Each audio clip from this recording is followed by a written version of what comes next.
Formula One is supposed to be the pinnacle of motorsport. The most advanced cars, the most talented drivers, and the most passionate fans on the planet. But lately, it feels like every race weekend has the same headline: the FIA messed up again.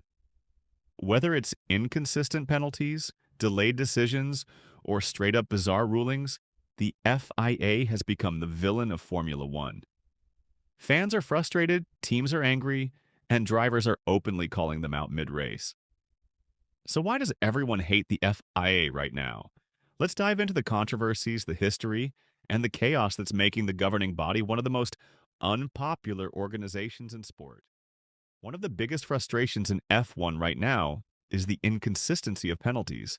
Thought against it, because guess what? He's got another effort with DRS coming his way. Esteban Ocon has got a 10-second time penalty. Track limits are the most obvious example. Austria 2023 was a disaster.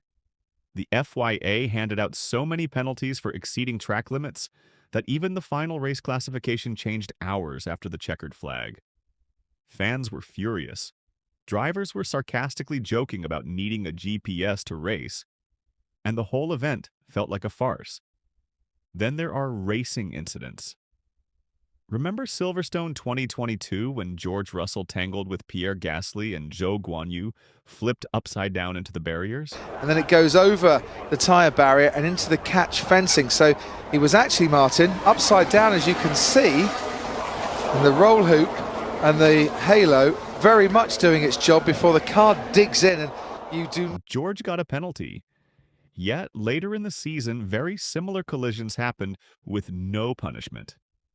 And don't forget about Monaco and drivers penalized for unsafe releases in the pit lane one week, then nearly identical situations ignored the next. The problem isn't just that penalties exist. It's that no one knows what counts as a penalty anymore. Fans call it a steward's lottery. Drivers call it embarrassing. And teams are left scratching their heads about what the actual rulebook is. The second major issue: timing. Formula One is supposed to be a live sport, but the FIA often decides things long after the racing is over. Take the 2023 Las Vegas Grand Prix. The race itself was decent, but hours before the start, the FIA's decision-making over Carlos Sainz's grid penalty, after his car was destroyed by a loose drain cover, something completely outside his control, infuriated Ferrari and fans worldwide. Or look back at Spa 2021. Fans sat in the pouring rain for over 3 hours while the FIA dragged its feet. Eventually, they declared the race after just a couple of safety car laps. Half points were awarded, and the podium ceremony felt more like a comedy sketch than a sporting event. Fans called it robbery. And then there's Monza 2022, where the race ended under the safety car because the FIA couldn't organize a proper restart. Fans booed from the stands, commentators called it embarrassing, and social media exploded with criticism. Imagine watching a football match, celebrating a winner, and then finding out 3 hours later that the referee reversed the score. That's basically Formula One right now. Then comes the biggest accusation of all: favoritism. Ask a Red Bull fan, and they'll tell you the FIA is always protecting Mercedes. Ask a Mercedes fan, and they'll tell you the FIA has bent over backwards for Red Bull. The truth is, the FIA is supposed to be neutral, but their credibility has been so damaged that every fan base believes there's bias, and it's not hard to see why. Abu Dhabi 2021 was the breaking point. Michael Masi's decision to restart the race under unprecedented circumstances divided the entire sport. Max Verstappen fans called it fair justice. Lewis Hamilton fans called it daylight robbery.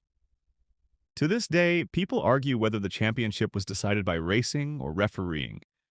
But favoritism claims go back further. Ferrari international assistance. Ring a bell? Fans in the early 2000s believed Ferrari got away with more than other teams. In the hybrid era, Mercedes' dominance sparked claims of the FIA protecting them. And now, with Red Bull on top, every controversial ruling feels suspicious. Whether true or not doesn't matter anymore. The perception is enough to destroy trust. Finally, the FIA feels stuck in the past. While Formula One has exploded globally thanks to Netflix, YouTube, and younger fans, the FIA is still operating like it's the 1990s. Slow decisions, overly complicated rules, and a lack of engagement with fans don't fit the modern era. If the FIA doesn't adapt, it risks being left behind by the very sport it governs. So, why does everyone hate the FIA right now? It's the inconsistent penalties, the endless delays, the questionable safety calls, the accusations of favoritism, the lack of transparency, and the feeling that they're completely out of touch with modern Formula One. At the end of the day, the FIA is supposed to protect the integrity of the sport. But if fans, drivers, and teams don't trust them, then Formula One itself is at risk. But I want to know what you think. Is the FIA ruining Formula One, or are fans just being too dramatic? Let me know in the comments. I'll be checking them all. And if you enjoyed this breakdown, hit like, subscribe, and ring the bell so you don't miss any of my future F1 videos.